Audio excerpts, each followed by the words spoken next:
Hello everyone, I am Kamlesh Sonej and today's date is 30th of July 2021. Okay, so our today's topic of discussion is that tree map and hash map in Java.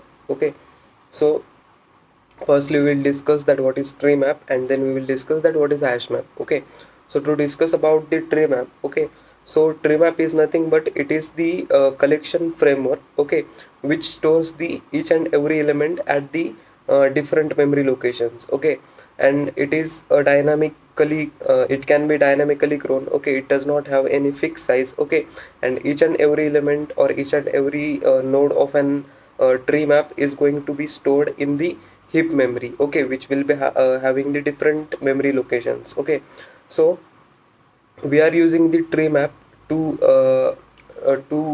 store the number of elements. Okay, which will be dynamically grown. Okay, because we are not having any fixed size for that elements to store that how much number of elements we can store the dynamically grown elements. Okay, like there is no limit to that. Okay, it depends on the heap memory. Okay, that how much elements we can store in the tree map. Okay, so in the tree map. Okay, the each and every element is dependent on the node. Okay, the each and every element is held by the node. Okay, so the first node holds the first value, then inside that first node there are the two nodes. Okay, that is the left side and right side. Okay, there are the two nodes. Okay, so each both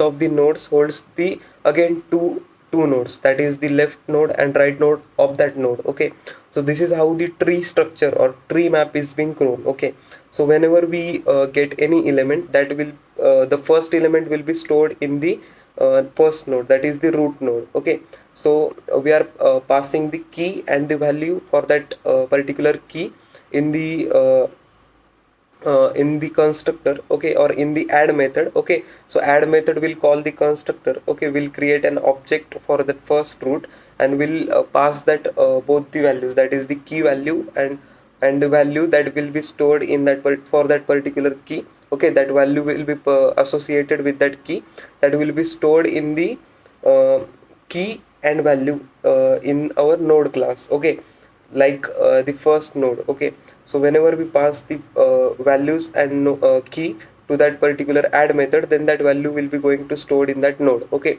so whenever we add the first element will be stored in the first node. Okay, and inside that there will be two nodes, that is left and right. These are the two nodes. Okay, so when we pass any value, any key which will be having, which holds the smaller the value of the first element. Okay, that is the first node. Okay, so if the value is going to be less, okay, or smaller than that of the first element, then that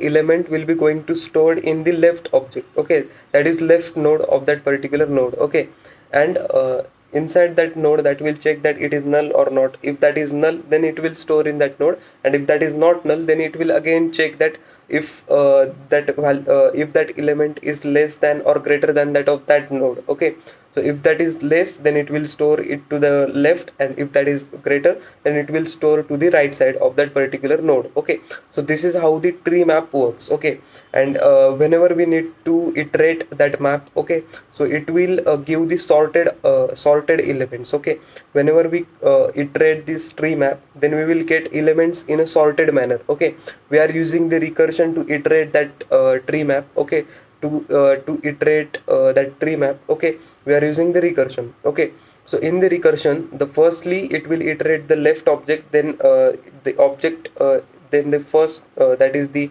node itself and the right node of that node. Okay, so it will iterate like left node, then node itself and right node, then left node, node itself and right node. Okay, so this is how the tree map will iterate, and then it will give the sorted elements, okay, to us. Okay, whenever we iterate the tree map, so this is how the tree map works. Okay, so we are using tree map, okay, to dynamically add the elements. Okay, it is not having any fixed size, we can add the multiple elements inside the tree map. Okay, so it actually it takes the more time to add the elements for first time, but whenever we add the all the elements, then to add or to remove the elements in between, it takes the less time for the operations. Okay, so this is what the advantages of using the tree map. Okay, now we will discuss the few details about the hash map. Okay, so hash map is nothing but the same. Okay, like it is the framework of a collection. Okay, collections. It is also used to get the elements for the dynamically grown size. Okay, the array of dynamically grown size. Okay, so it is a data structure which grows dynamically.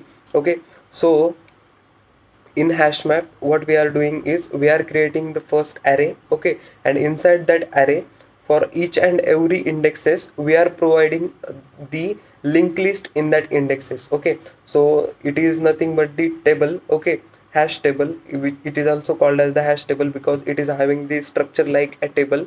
Okay, like the array is there. Okay, and inside that array, for each and every indexes, there is a separate linked list. Okay, so it will reduce the number of operations to find an element or to add an element. Okay, because both the four linked list are independent of each other. Okay, there is no any interrelation between both the all the linked list. Okay, so whenever we add the element, it will check for firstly that what index it will be at what index it will be stored. Okay, and then in that index it will add that element to the linked list. Okay, so these are the number of linked list in that array. Okay, so it reduces the operation time. Okay, that is the time complexity for the operations.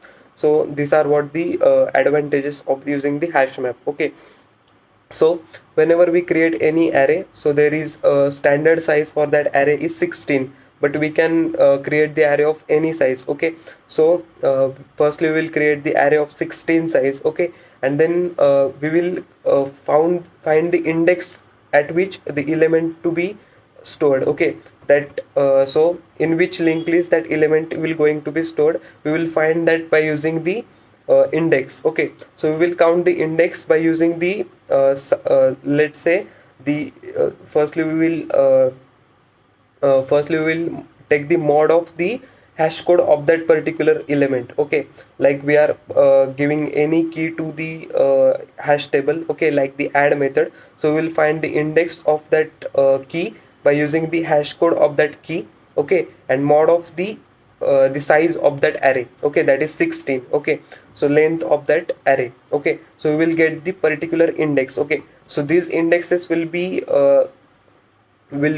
different for the different elements. Like it depends on the element. Okay, like the mod of that element. Okay, mod of that element by the size of that array. Okay, so it will define that at which index the element is going to be stored. Okay, so this is how we put that element into the indexes. Okay, so in hash map, okay, we are getting the key and we are getting the value which is associated with that key. Okay, so there is no limitations, like we are having the only one like we are having only one key of that uh, particular element, like both the keys could be same. Okay, so it depends on us that we are allowing the duplicate keys or not. Okay, so if we allow the duplicate keys, so we can add the multiple duplicate keys inside and linked list. Okay, in array. Okay, so whenever we use the duplicate keys, okay, so it needs the more processing to find that key of any index. Okay, like we have passed the four keys which are same. Okay, so in those four keys, if we need to get the value for third key which is duplicate, so we need more processing. In that scenario, we need to use the multiple operations over there to find that value of that particular key. Okay, so this is the hash map. Okay, so inside the hash map we are using the array, and array is storing the multiple linked list. Okay, so the data structure is like a tabular format. In a tabular format, that is also known as the table map. Okay, like hash table, sorry, not a table map, it is also known as the hash map, hash table and hash map. Okay, so it is also a dynamically grown map. Okay, which holds the multiple elements. Okay, so it doesn't So the biggest disadvantage in the hash map is it doesn't follow the order, or it doesn't follow the sequence of insertion. Okay, whenever we insert the any element, so it doesn't follow the insertion while we iterate the hash map. Okay, when we iterate the hash map, it will give the values from zero index to last index. So in this way it will give us the iterations. Okay, it will give us the elements. Okay, so it doesn't follow the uh, insertion. Okay, like order of insertion. So this was what the disadvantage of using the hash map. But the advantage of using the hash map is we can add the multiple elements, and we are having the less processing time for that. Okay, so it is a dynamically grown structure. Okay, so this is what all about the hash table and hash map. I hope you understand. Thank you so much.